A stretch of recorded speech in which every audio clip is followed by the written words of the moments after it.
नमस्कार दोस्तों, मैं अनिल कुमार अपने यूट्यूब चैनल सुपर एकेडमी जेस में आप लोगों का बहुत बहुत स्वागत करता हूं। तो दोस्तों, आज का हम लोग क्या सीखने वाले हैं? पानी अर्थात पानी के महत्व क्या है, हम लोगों के शरीर में पानी कितनी प्रतिशत कितनी फीसदी है, इन सारी चीज़ के बारे में हम लोग जानेंगे। और यह भी जानेंगे कि पानी हमारे शरीर को किस प्रकार ऐसे लाभ पहुँचाती है। तो दोस्तों, आप लोग ध्यान से देखिएगा। अगर आप जानना चाहते हैं पानी किस प्रकार हमारे शरीर के लिए हमारे लिए महत्व है, तो दोस्तों इस वीडियो को शुरू से अंत तक जरूर से जरूर देखना। उसके बाद अगर आप लोगों को ये वीडियो अच्छी लगेगी तो दोस्तों लाइक शेयर कमेंट जरूर से जरूर करना। तो चलिए दोस्तों, अब हम लोग ऐसे इस टॉपिक को आगे बढ़ाते हैं। अब तो हम लोग को कहना क्या है, सबसे पहले यहाँ पे हम लोग को ये सोचते हैं कि पानी हम लोग को यहाँ पे लिखा हुआ है, इसका कारण क्या है? पानी लिखा हुआ है, इसका कारण क्या है? अर्थात हम लोग पूरा इतना ज़्यादा पढ़ेंगे कि इतना ज़्यादा पढ़ेंगे कि सिर्फ पानी के बारे में पढ़ने वाले हैं। और पानी के बारे में हम पढ़ने वाले हैं, जो हम लोग जानेंगे कि पानी क्यों लिखा गया। क्योंकि दोस्तों हम लोग जहाँ भी देखते हैं, अगर कहीं भी हो ऐसे नहीं कि पानी वहाँ पे नहीं है। ठीक है, अब कैसे नहीं है मैं आप लोगों को अच्छी तरह से पूरे डिटेल में अभी बताता हूँ। अब हम लोग जानेंगे कि दोस्तों कि पृथ्वी पर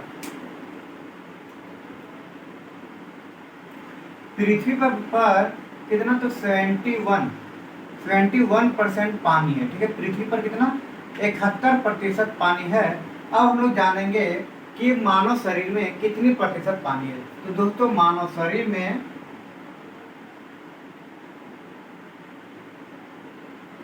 70% पानी है। अब 70-71% पानी है दोस्तों पृथ्वी पर। तो इसी अगर यहाँ पे अगर इतना ज़्यादा जब पानी है, तो अगर हम लोग जानेंगे कि जब पृथ्वी पर कितना 71% पानी है और 29% क्या है, 29% यहाँ पे स्थल है। अब 29% स्थल है, तो अब हम लोग जानेंगे कि फिर भी पानी क्यों दिखता है। ठीक है, हमारे पृथ्वी को नीला ग्रह क्यों कहा जाता है? तो देखिए, जब यहाँ पर 71% में तो पानी है ही, लेकिन और तो और दोस्तों जो 29% है, 29% में भी हम लोग कहते हैं पानी है। अब पानी कैसे है दोस्तों? 29% इसी स्थल में हमारे अभी पूरे संसार में 7 अरब के लगभग, ठीक है, 7 अरब के लगभग मानव है, जिसमें से दोस्तों मानव में कितना 70% उसमें पानी पाया जाता है। अब 70% उसमें भी पानी पाया जाता है, तो हम लोग कह सकते हैं जब इस 29% में भी तो कितना 70% पानी है। ठीक है, 29% में भी कितना 70% पानी है, तो हमारे पृथ्वी में क्या पानी या फिर नीला नहीं दिखेगा? तो दोस्तों हम लोगों का क्या पृथ्वी पानी है। इसलिए दोस्तों आज का टॉपिक हम लोग इस पानी को रखे हुए हैं। और पृथ्वी को दोस्तों वही कारण से पृथ्वी के अगर हम लोग देखते हैं तो क्या दिखता है, नीला दिखता है। इसीलिए पृथ्वी को नीला ग्रह कहा जाता है। ठीक है, नीला ग्रह पृथ्वी को कहा जाता है। यहाँ तक समझ में आ गई। अब हम लोग जानेंगे कि मानव शरीर में हम लोग पढ़ने वाले हैं, मानव शरीर में ऐसे पानी की भूमिका, पानी किस प्रकार अपने अस्तित्व को बनाए रखता है। तो दोस्तों अब हम लोग यहाँ पे गौर से पढ़ लिए हैं कि मानव शरीर में 70% पानी होती है। अगर इसी में अब हम लोग को अगर पूछा जाए कि बच्चा के शरीर में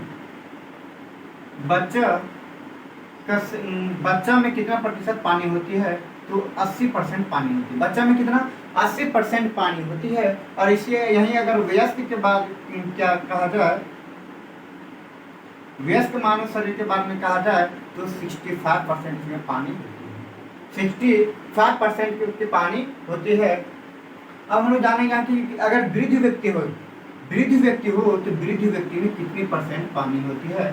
तो वृद्ध व्यक्ति में दोस्तों 50% पानी होती है, अर्थात आधा हिस्सा पानी होती है। और हम लोग जानेंगे कि यहाँ पे बच्चा में अधिक क्यों होता है, वयस्क में क्यों होता है और वृद्ध में क्यों होता है, इतना कम फिर क्यों होता है। तो दोस्तों अगर आप लोग अच्छी से गौर से अगर आप जानना चाहोगे तो आप लोग यहाँ पर तक तो जानते होंगे कि हमारे बच्चे जो होते हैं, बच्चे में अधिक मात्रा में पानी होते हैं। उसमें जो हमारे जो छोटे नन्हे बच्चे होते हैं, वे लोग बच्चे क्या होते हैं जो अपने माँ के पेट से जब गर्भाशय से निकलते हैं, तो दोस्तों उसमें सिर्फ वे लोग को खाना नहीं बल्कि जो भी मिलता है उनको पानी के रूप में सारी चीज पोषण मिलता है, जिसकी वजह से वे लोग के शरीर में पूरा अधिक मात्रा में पानी होती है। इसलिए दोस्तों इसमें 80% की पानी होती है। ठीक है, अब अगर कहा जाए वयस्क में 65% क्यों होता है, तो दोस्तों 65% या वयस्क के जरूरी के लिए कितना 65% की जरूरी होती है। और वृद्ध होती है वृद्ध में 50% इसलिए हो जाती है दोस्तों कि हमारे वृद्ध में व्यक्ति में धीरे धीरे जो हमारे सारे जितने भी स्किन होते हैं, पूरा हाथ हो, पैर हो या शरीर में कहीं भी हो, वो सारे क्या होते हैं, धीरे धीरे सिकुड़ जाते हैं। और पानी की कमी की वजह से दोस्तों अगर आप लोग हम लोग क्या कहते हैं कि वृद्ध व्यक्ति है ना हमेशा अलग टाइप में काम करते हैं। अब क्यों काम करते हैं दोस्तों, यही पानी की वजह से वे लोग काम करते हैं, क्योंकि उनके शरीर में कितना 50% ही पानी होती है। तो दोस्तों हम लोग अब जानते हैं कि अगर पानी की कमी वजह से कौन कौन सा बीमारी या किस प्रकार की प्रॉब्लम होती है। तो हम लोग पढ़ लिए हैं यहाँ तक। अब हम लोग जानते हैं कि दोस्तों अगर पानी नहीं होती, ठीक है, अगर पानी नहीं होते, अगर हम लोग अपने शरीर के लिए जितनी आवश्यकता होती है उतनी आवश्यकता के अनुसार पानी को अपने शरीर में प्रवेश नहीं करता, अगर पानी नहीं पीते हैं तो दोस्तों हम लोगों के साथ 3 चीज़ ऐसे होती हैं जो सूखने लगती है। जो दोस्तों का पहले कहा जाए जो मस्तिष्क, ठीक है, मस्तिष्क में दोस्तों एक ऐसा पार्ट होता है जो सिर्फ उसमें 70% की पानी उसमें होती है, ठीक है, 70% पानी होती है। और अगर हमारे जो स्किन की बात किया जाए, हमारे जो चमड़े, हाथ में ये सब जो चमड़ी होती है, इन सारे की चमड़े की बात कहा जाए तो उसमें भी अगर पानी हम लोग पिए नहीं पिए इसकी ज़रूरत के अनुसार, तो ये जो चमड़ा है ना स्किन, वह से पूरा नॉर्मलाइज हो जाता है। जैसे कि वृद्ध व्यक्ति में कि क्या हो जाता है, उन लोगों का स्किन पूरा सिकुड़ जाता है, और सिकुड़ जाता है। उसी प्रकार से दोस्तों यह हमारा अगर पानी नहीं पीते हैं, अगर वयस्क शरीर व्यक्ति है वह भी अगर पानी के प्रयोग नहीं करते, ज़्यादा अगर नहीं पीते हैं, तो उसी प्रकार से उनका शरीर पूरा 70% तक उनका शरीर क्या हो जाता है, सूख जाता है। और एक चीज और दोस्तों, एक कोशिका एरिथ्रोसाइट नामक होते हैं, और एरिथ्रोसाइट, ठीक है, एरिथ्रोसाइट नामक एक कोशिकाएं होती है, उसमें भी दोस्तों 70% की पानी होती है। अगर उस मानव शरीर में इन तीनों चीज में अगर पानी नहीं होती है तो ये तीनों चीज क्या होती है, धीरे धीरे सिकुड़ने लगती है। अब सिकुड़ने लगती है तो क्या क्या होता है, तो दोस्तों गौर से सुनिएगा, ठीक है। अगर वह सिकुड़ जाती है, अगर पानी की कमी हो जाती है, सिकुड़ जाती है, तो उसमें दोस्तों मानव को दोस्तों सांस अगर लेते हैं तो उनके मुंह से दोस्तों बदबू आती है, ठीक है, बदबू आती है। उनके अगर स्किन की बात किया जाए तो वह पूरा नॉर्मल हो जाता है और नाखून टूटने लगते हैं और माथा दर्द देने लगता है। और गुस्सा दोस्तों, अगर गुस्सा की बात कहा जाए तो इतना अधिक मात्रा में गुस्सा हो जाता है कि किसी व्यक्ति को अगर पानी की कमी होती है तो गुस्सा इतना ज़्यादा होता है कि कुछ कहना ही नहीं है। इसलिए दोस्तों कहा जाता है कि अगर कोई व्यक्ति अगर अधिक मात्रा में गुस्सा हो जाए तो उसको 1 गिलास कम से कम पानी दो, उसके बाद कुछ देर के बाद ऐसा आप दिखेगा कि वह कुछ शांत हो गया है। इसीलिए दोस्तों वहाँ पे यहीं से हम लोग को स्पष्ट होता है कि जो हम लोग एरिथ्रोसाइट कोशिकाएं, मस्तिष्क और जो स्किन के बारे में पढ़े कि ये पानी अगर ना मिलते हैं तो कितना 70%, ठीक है, 70% ऐसे वह सूख जाते हैं, जिसकी वजह से सारी चीज़ हमारे जो शरीर में इन सभी जो मैंने आप लोगों को बताया कि नाखून टूटना, माथे दर्द देना और स्किन में सूखना, ये सारे स्किन सूखना, बदबू आना, मुंह सूखना, इन सारी चीज़ की वजह से दोस्तों ये सारे कार्य होते हैं।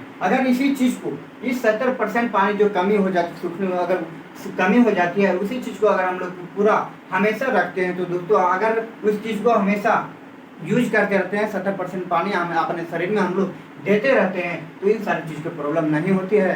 तो नहीं ज़्यादा मात्रा में गुस्सा आती है, ना ही हम लोगों को किसी प्रकार से वैसा कुछ प्रॉब्लम होती है। तो दोस्तों अगर किसी के साथ ऐसा व्यक्ति को होता है जो दोस्तों कहते हैं कि हमको बुखार आता है, ठीक है, कि हमारे मुंह से क्या बदबू आता है, लेकिन कहते हैं कि कुछ लोग कहते हैं कि बदबू आता है, इसका मतलब क्या होगा, तो बुखार होगा। तो दोस्तों यह भी होता है, ठीक है, अगर होता है आप लोगों का मुंह, अगर किसी व्यक्ति का मुंह में से बदबू आ रहा है, सांस लेने में अगर बदबू आती है तो वहाँ से हम लोग को स्पष्ट हो जाता है कि बुखार है।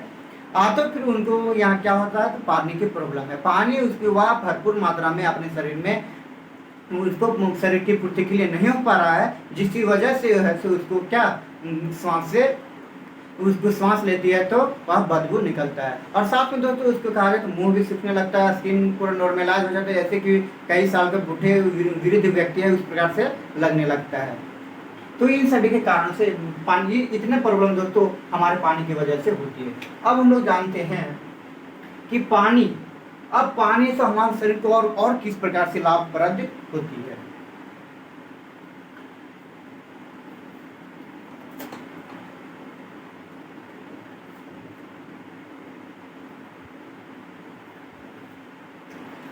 अब हम लोग जानेंगे कि जब हमारे जो हम लोग सांस लेते हैं तो हम लोग सांस में कौन सा चीज़ के लेते हैं, तो दोस्तों हम लोग ऑक्सीजन को लेते हैं, ठीक है। ऑक्सीजन को लेते हैं तो हम लोग जानेंगे ऑक्सीजन को हमारे शरीर में पूरे जितने भी हमारे शरीर के पार्ट हैं उन सारे पार्ट तक कौन पहुँचाता है। हमारे शरीर में ऑक्सीजन को कौन पहुँचाता है, तो पानी पहुँचाता है। और दोस्तों यहाँ तक हम लोग यहाँ से जान लेते हैं कि हमारे शरीर में एक न्यूट्रिएंट्स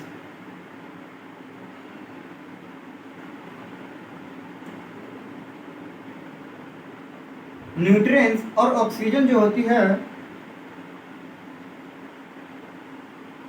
इसको दोस्तों हमारे शरीर में, हमारे जो पूरे शरीर होते हैं इन दोनों को हमारे शरीर पूरे शरीर में फैलाने का कार्य पानी ही करती है। अगर हमारे शरीर में पानी अगर नहीं होती तो इन दोनों चीज़ें हमारे शरीर में पूरा फैलती है, पूरा शरीर सारे अंग तक पहुंचाती है, यह नहीं पहुंच पाती। और जो हमारे अगर नहीं पहुंचता तो हमारे जो सारे चीज ब्लड सर्कुलेशन हो या अदरवाइज जो भी कार्य होता है वह सही रूप से नहीं कर पाती। तो हम लोग यहाँ पे सीख गए कि न्यूट्रिएंट्स और ऑक्सीजन को भी कौन कार्य करवाता है, पानी कार्य करवाता है। अब हम लोग यहाँ पे आप सीखते हैं ब्लड, ठीक है।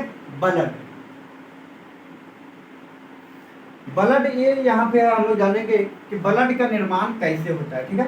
ब्लड का निर्माण कैसे होता है और ब्लड भी या हम लोग के अनुसार कहा देखा जाए तो ब्लड भी एक पानी है। अब ब्लड पानी कैसे है, तो दोस्तों ब्लड है वह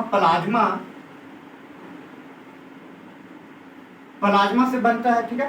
ब्लड में क्या होता है, प्लाज्मा से बनता है ब्लड। और प्लाज्मा किससे बनता है, प्लाज्मा दोस्तों पानी से बनता है जो इसमें 55% होती है ब्लड में। अब हम लोग यहाँ पर ध्यान से देखना है कि ब्लड में प्लाज्मा कितनी प्रतिशत होती है, तो 55% ब्लड में प्लाज्मा होती है।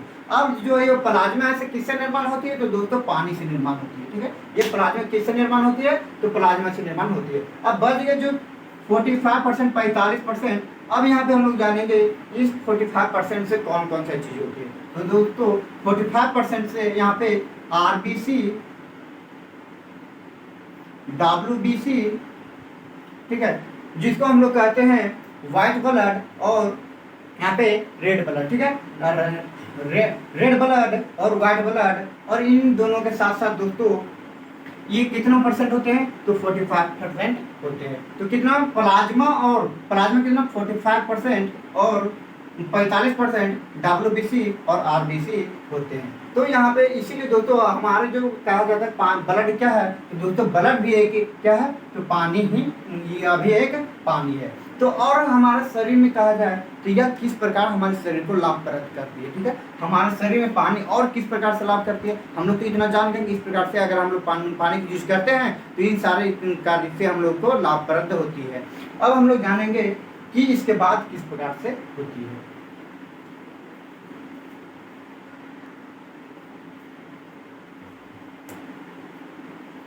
तो हम लोग यहाँ तक सीख गए हैं कि प्लाज्मा हमारे ब्लड जो में क्या होती है, प्लाज्मा होती है, और 55% और 45% दोस्तों आरबीसी और डब्ल्यूबीसी, एक और इसमें दोस्तों प्लेटलेट होती है।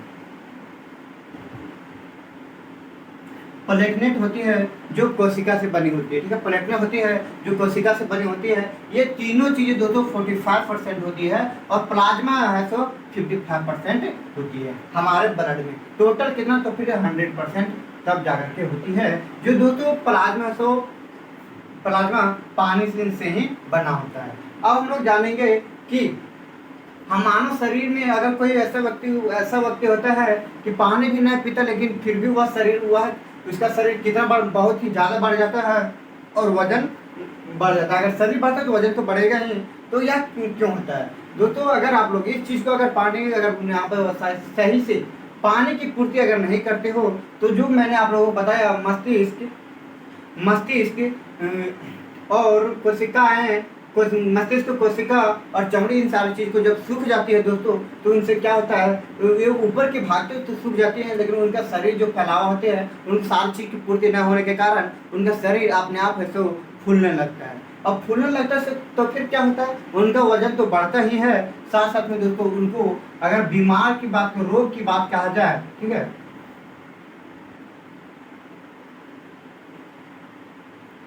कि बीमारी अर्थात रोग बहुत ही अधिक मात्रा में होती है। तो दोस्तों अगर हम लोग अपनी आवश्यकता के अनुसार हम अपने शरीर को पानी की दे, तो दोस्तों हम लोग इन सारी चीज़ों से पूरा अच्छी तरह से बच सकते हैं। अब हम लोग जानेंगे इसके आगे।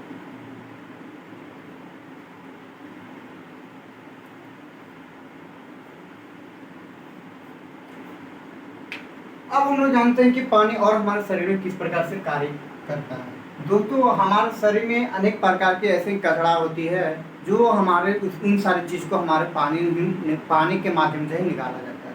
अब उस चीज़ को कैसे निकाला जाता है मैं आप लोगों को बताता हूँ कि अगर हमारे शरीर में अनेक प्रकार की जो कचराएँ होती है, गंदगी होती है, उन सारी चीज़ों को हमारी जो किडनी है सो सारी चीज़ को फिल्टर करके वह क्या करते हैं पानी के साथ दोस्तों उनको मिक्स कर देती है। और वह पानी क्या होता है, मूत्र के माध्यम से प्रत्येक दिन कम से कम 1.5 लीटर, ठीक है, 1.5 लीटर ऐसे प्रत्येक दिन इतना कम से कम मूत्र एक वयस्क कम से कम इतना निकाल देता है। और इसी मूत्र के माध्यम से दोस्तों जो हमारी किडनी होती है, और किडनी सारे गंदगी चीज़ों को, जो हमारे सारी चीज ब्लड को सर्कुलेशन करके फिल्टर करती है, उससे जो भी गंदगी चीज़ें होती है उन सारी चीज़ को किसमें तो पानी में मिला देती है। और पानी के मिलाने के पश्चात ऐसे जो जिसमें हम लोग ऐसे टॉयलेट जाते हैं उसमें वही यूरिन टॉयलेट के माध्यम से वह सारी गंदगी निकल जाती है। इसीलिए दोस्तों उसमें कहा जाता है कि अगर टॉयलेट में करने के पश्चात अगर पानी अगर वॉशरूम में नहीं दिया जाए तो क्या कुछ देर के बाद बहुत ही खराब बदबू देने लगता है, इसी वजह से होती है दोस्तों। तो अब हम लोग यहाँ पर सीख गए। अब हम लोग चीज़ और जानते हैं, जो हम लोग खाने के साथ हम लोग को क्या मिलता है, पोषक तत्वें जो मिलती है। इन सारी चीज़ों को भी तोड़ने के लिए पानी की अति आवश्यक होती है। इनको भी तोड़ने के लिए पानी की अति आवश्यक होती है। अब कैसे होती है दोस्तों, हम लोग खाना जब खाते हैं तो हम लोग खाने ऐसा नहीं होता है कि इसमें खाने में हम लोग को पोषक तत्व नहीं मिलती है। और उन सारे पोषक तत्व को तोड़ने के लिए, पचाने के लिए दोस्तों पानी की अति आवश्यक होती है। अगर पानी ना मिले तो वह चीज़ जो है सो जल्दी नहीं पचती है। अगर आप लोगों को यकीन नहीं होता है, आप लोग एक बार खुद ही ऐसे करके देखना कि अगर आप लोग खाना खाते हो, खाना खाने के पश्चात तो पानी मत पीना, ठीक है, पानी बिल्कुल भी मत पीना। पानी पीने के पश्चात देखना कि हमको कब भूख लगता है। दोस्तों मुझे गारंटी मैं देता हूँ कि आप लोगों को कम से कम 10-12 घंटा तो ऐसा ही भूख लगेगा ही नहीं, ठीक है, क्योंकि जब तक पानी रहेगा नहीं तब तक भोजन पचेगा नहीं। क्योंकि वो जो पानी होती है सारी चीज़ को वहाँ पर से सर्कुलाइज करती है और उन सारी चीज़ को वैसे तोड़ देती है। और उसके बाद जो भी पोषक तत्व होती हैं, उन सारे पोषक तत्वों को पानी है जो हमारे शरीर के प्रत्येक पार्ट में, हर एक अंग में पहुंचा देती है। तो दोस्तों हम लोग इतने गहराई से जाने पानी का महत्व कि हम लोग अगर चाहे तो हम लोग कभी भी ऐसा नहीं होगा पानी नहीं पिएंगे। मैं आप लोगों को ये भी बताऊंगा कि एक व्यक्ति को कितना पानी पीना चाहिए, ठीक है। अगर हम लोग अभी अगर कोई अदर बुक में कोई किताब में पढ़ते हैं तो देखते हैं कि 6 से 7 लीटर पानी पीना चाहिए, कम से कम 6 से 7 लीटर पीना चाहिए। अगर नहीं तो कम से कम कोई बोल देता है 3 से 4 लीटर पीना चाहिए। तो दोस्तों मैं कहता हूँ कि यहाँ तक ये सभी बातें सब ठीक है, लेकिन मेरे अनुसार दोस्तों एक पानी कितना पीना चाहिए कि जब अगर किसी व्यक्ति का वेट कितना 20 kg हो, ठीक है, अगर किसी व्यक्ति का वेट कितना 20 kg हो तो इसको दोस्तों कम से कम 1 लीटर पानी पीना होती है आवश्यक। 20 kg वाले व्यक्ति को कितना 1 लीटर पानी पीना अति आवश्यक है। अगर इतना पानी ना मिले तो दोस्तों हम लोग जो जितनी सारी चीज़ें को पीछे में पढ़े हैं वे सारी चीज़ को उनको झेलना पड़ सकता है।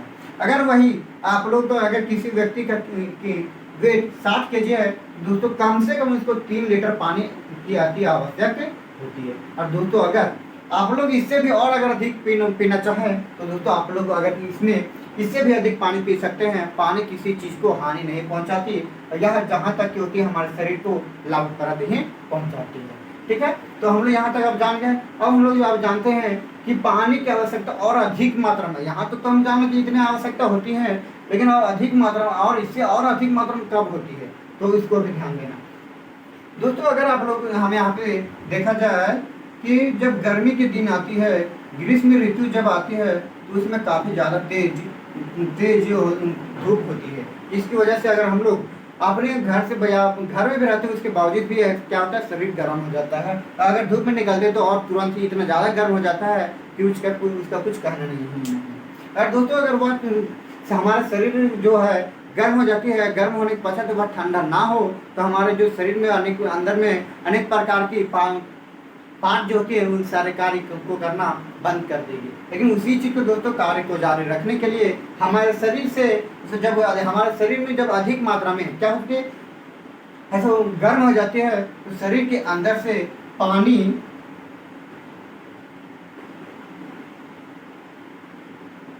पानी और नमक ये दोनों निकलती है। पानी और नमक ये दोनों निकलती है और पानी और नमक निकलने के पश्चात क्या होती है, और भाप बन के ऊपर उड़ जाती है। ठीक है, पानी और नमक है तो बाहर निकलती है और भाप बन के ऊपर उड़ जाती है, और जिसके वजह से भाप बन के ऊपर उड़ती है और वह है हमारे जो निचले भाग जो हमारे इस हमारा शरीर जो एकदम गर्म हो जाती है उसको ठंडक पहुंचाती है। तो दोस्तों अगर हम लोग जानते हैं कि गर्मी में ही क्यों पसीना निकलता है, तो दोस्तों सिर्फ ऐसा नहीं कि गर्मी में ही पसीना निकलता है।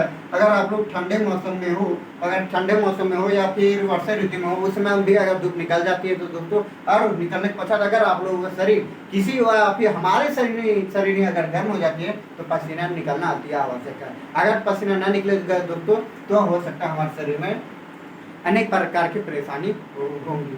ठीक है, तो दोस्तों आज हम लोग पानी अर्थात सारी चीज को इस हमारे अपने शरीर में पानी की आवश्यकता किस प्रकार होती है, हमारा पानी हमारे शरीर में किस प्रकार कार्य करता है, हमारे शरीर को किस प्रकार लाभ पहुंचाता है, इन सारी चीज को हम लोग बहुत ही अच्छी तरीका से और बेहतरीन तरीका से हम लोग पढ़ चुके हैं। ठीक है दोस्तों, तो अब मैं आप लोगों से मैं यही निवेदन करना चाहूँगा कि अगर आप लोगों को ये टॉपिक अच्छी लगी हो तो दोस्तों लाइक कमेंट शेयर कीजिए और अपने दोस्तों तक जरूर फैलाइएगा। अगर हाँ दोस्तों अगर आप लोग इस चैनल पर फर्स्ट बार आए हुए हैं तो चैनल को सब्सक्राइब कर लीजिए और बेल आइकन भी ऑन कर लीजिएगा। तो दोस्तों अब हम लोग इसके अगले वाले वीडियो में मिलेंगे, जिसमें दोस्तों हम लोग पढ़ेंगे कि स्पर्म में क्या है, इन सारी चीज़ के बारे में बहुत ही अच्छी चीज़ के बारे में अच्छी तरीके से पढ़ेंगे। और स्पर्म में इसको या किस प्रकार करता है, अगर स्पर्म में दोस्तों किस प्रकार से कार्य करता है या कौन सा चीज़ होता है, ये सारी चीज़ बहुत ही डिटेल तरीका से हम लोग बहुत ही डिटेल अच्छी तरीके से जानने वाले हैं। तो चलिए दोस्तों अब हम फिर मिलेंगे इससे अगले वीडियो में, तब तक जय हिंद जय भारत।